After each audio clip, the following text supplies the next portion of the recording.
ఆంధ్రప్రదేశ్లో ఎన్నికల వేడి తీవ్ర రూపం దాల్చింది. అల్పపీడనం ఏర్పడితేనే తుఫాన్ వస్తుంది. కానీ ఏపీలో మాత్రం ఎన్నికల నోటిఫికేషన్ లేకముందే ఎలక్షన్ తుఫాన్ కనిపిస్తుంది. ముఖ్యంగా అధికార వైఎస్ఆర్సీపీ, ప్రతిపక్ష టీడీపీ, జనసేనల మధ్య మాటల యుద్ధం తీరాన్ని దాటింది. ఇదే సమయంలో నేనున్నానంటూ ప్రజాశాంతి పార్టీ అధ్యక్షుడు కేఏ పాల్ కూడా తరచూ ప్రత్యక్షమవుతున్నాడు.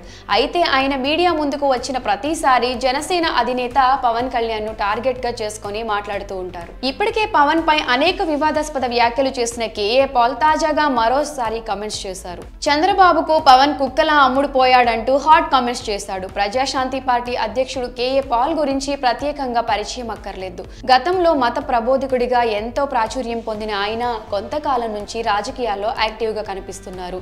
రెండు తెలుగు రాష్ట్రాలకు సంబంధించిన రాజకీయాల గురించి మాట్లాడుతూ నిత్యం వార్తల్లో నిలుస్తూ ఉంటారు. గతంలో తెలంగాణ ఎన్నికల సమయంలో కేఏ పాల్ చేసిన రచ్చ అంతా ఇంతా కాదు. పోలింగ్ బూతుల వద్ద తిరుగుతూ సందడి చేశారు. అలానే ఇటీవల ఏపీ రాజకీయాల గురించి ఎక్కువగా స్పందిస్తూ ఉన్నారు. ముఖ్యంగా పవన్ కళ్యాణ్ చంద్రబాబును విమర్శిస్తూ వ్యాఖ్యలు కూడా చేస్తున్నారు. తాజాగా మరోసారి విశాఖపట్నం వేదికగా పవన్ కళ్యాణ్ పై కేఏ పాల్ మరోసారి విరుచుకుపడ్డారు. ఏకంగా కుక్కలతో పోలుస్తూ హాట్ కామెంట్స్ చేశారు. విశాఖపట్నంలో కేఏ పాల్ మీడియాతో మాట్లాడుతూ, నేను విశాఖపట్నం నుంచి ఎంపీగా పోటీ చేస్తున్నాను.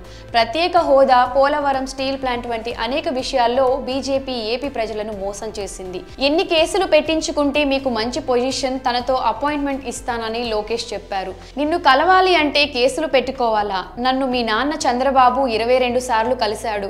అలాంటి మేము నీ అపాయింట్మెంట్ కోరేది ఏంటి? ఇక పవన్ కళ్యాణ్ అయితే మరీ దారుణంగా ఉన్నారు. పవన్ కళ్యాణ్ జనసేన 25 సీట్లకు కుక్కలాగే టీడీపీకి అమ్ముడుపోయారు. 25 సీట్ల కోసం చంద్రబాబుకు పవన్ అమ్ముడుపోయారు.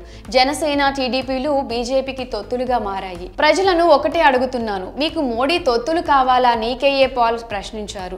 గతంలోనూ పవన్ కళ్యాణ్ పై కేఏ పాల్ పలు ఆసక్తికరమైన వ్యాఖ్యలు కూడా చేశారు. Pawan Kalyan BJP road map కోసం ఎదురు చూస్తున్నారని, తమ దగ్గర ఆల్రెడీ రోడ్ మ్యాప్ ఉందని తనతో వచ్చేయమంటూ పవన్ కి పిలుపునిచ్చారు. అంతేకాకుండా పవన్ అభిమానులు కూడా తన ఫ్యాన్స్ అయిపోవాలంటూ పాల్ వ్యాఖ్యలు చేశారు. తాజాగా ఇలా వివాదాస్పద వ్యాఖ్యలు చేశారు. మరి పవన్ కళ్యాణ్ పై కేఏ పాల్ చేసిన వ్యాఖ్యలపై మీ అభిప్రాయాన్ని కమెంట్ సెక్షన్ లో కమెంట్ చేయండి.